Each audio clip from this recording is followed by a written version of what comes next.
Well, the Dolphins suffered a brutal 59-10 loss to the Ravens yesterday at home in Miami. Brian Flores asked today about reports that his players were demanding trades after the difficult loss. Yeah, I can't really speak to the accuracy of that one. We haven't received any information like that. So, I think, for us, we just need to focus on what's going on inside our building. And not worry about all the, anything that's going on outside. I think we got to get better. From a fundamental standpoint, from a communication standpoint, from really overall, and that's the goal right now. And anything else that's going on outside, we need to just focus on what's going on in our building.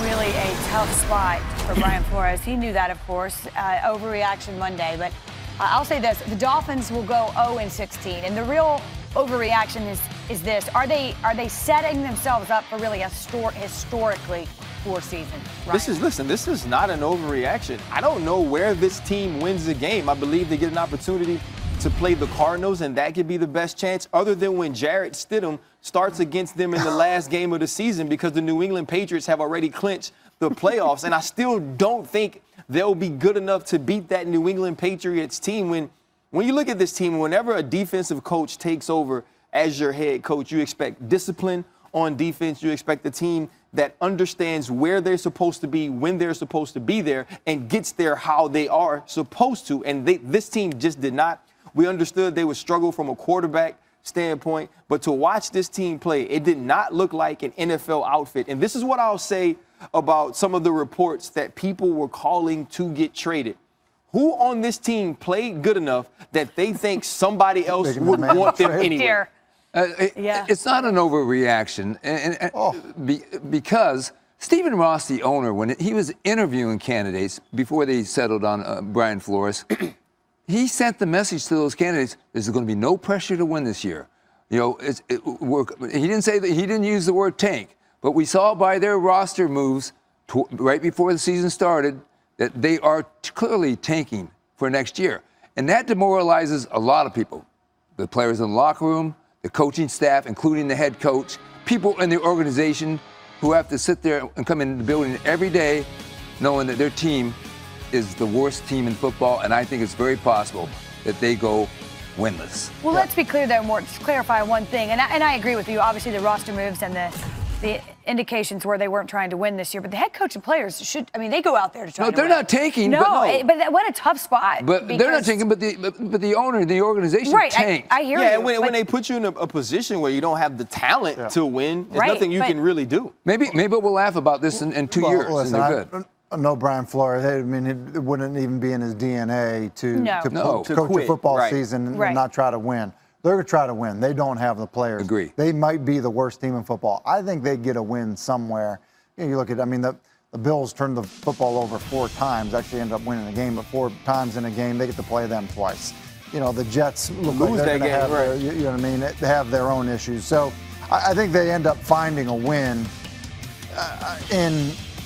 I think when you look at the situation down there, Brian Flores, I think, Morton, correct me if I'm wrong, I think he signed a 5-year deal, which is unusual. Most head coaching deals are 4 year deals. But I think there was an acknowledgement from the owner, as well as from any of the candidates, that this was a massive rebuilding project, and it's going to take a little bit more time. I have a question for you, though, Tim. Isn't there a big difference in saying there's no pressure to win because we know we're not trying, and there's no pressure to win right now because we're building for the future and we want to give you time to do that? I think one of those things, when you say it's no pressure to win because we're going to deplete your team, is a lot more disheartening than we're sticking with you no matter what. We're going to try to make the best out of the situation. It better be better than yesterday, because I know the fans who are actually excited about some of those roster moves, because all the draft picks for the future, and we'll get to a ton of Loa or whoever else. All 10 of the fans. They're not happy about it now. Look, it's now that they've seen what. And I think that the challenge is when it is so bad, to hold things together. It's miserable to go into a building after a loss, and so. You string along, 10 or more of those. That's hard. Well, you hope. It's not good for football for it to never be in question. Right. It's a tough spot. We'll see. Antonio Brown, he was in a tough spot, or so he thought. He apparently doesn't think he is now. He stole the weekend, legit. Mort's going to give us a report on how the All-Pro will fit in with the Patriots. If you can do that, Mort, my goodness. Good luck. Good luck. Yeah. And you didn't miss it, but in case someone did, Antonio Brown is a Patriot after a few days. But first, this is Dan Quinn said he's more pissed off than he's been in a while. I'm going back through film, not who we are. So there you go. Reaction from teams who did not play well in their debut. Is that Antonio? That's Antonio Brown arriving, right? But yesterday, he arrives in New England. Listen, it's a little unclear exactly what the next day or two will hold, although it is apparent, at least so, that he'll get together with Josh McDaniels and try to start figuring out that Patriots offense as we say hello from the Domino's pregame HQ with Mort. And, I mean, forgive me, but it changed every minute anyway. And he was there, and he was here, and he was going. Tell me where we are today with Antonio Brown. Well, I do want to give Al Michaels of NBC Sunday Night Football a little credit because they showed that clip of him getting off the private plane. He says, good thing he took a private plane and they don't have to check his baggage because he's got a lot of baggage. Oh, you know what? Well done, Al Michaels. That's a good line right there. Well done by Al. Here's the thing about it. Hey, he'll go out and he'll practice. He's got to sign his contract. Well, he can sign it this afternoon now. But one thing about this, last Thursday, the Raiders actually sent him home. I'm waiting to see if he is going to file against a grievance against the Raiders to recoup some of that guaranteed money that they claim he forfeited. I think that's still in dispute, and I think we're waiting to see if anything happens there. Now, yeah, is the story over? Maybe Bill Belichick will send the message, hey, this thing needs to be gone. Let's move on. But that is his money, and I think that's one of the next steps. But for the most part, let's see how he integrates into the Patriots and the Patriots offense, and how much does he get week by week by week. The Patriots getting ready for Miami. They go to Miami next week, so we'll see. Tyreek Hill, meanwhile, expected to miss a few weeks with the shoulder, so get us updated here. Yeah, it could be a few weeks, and as of a couple hours, I think injured reserve was not totally ruled out, which would be at minimum 8 weeks. So that tells you, think about this. When he had the injury, they sent him to a trauma ortho doctor at a nearby hospital.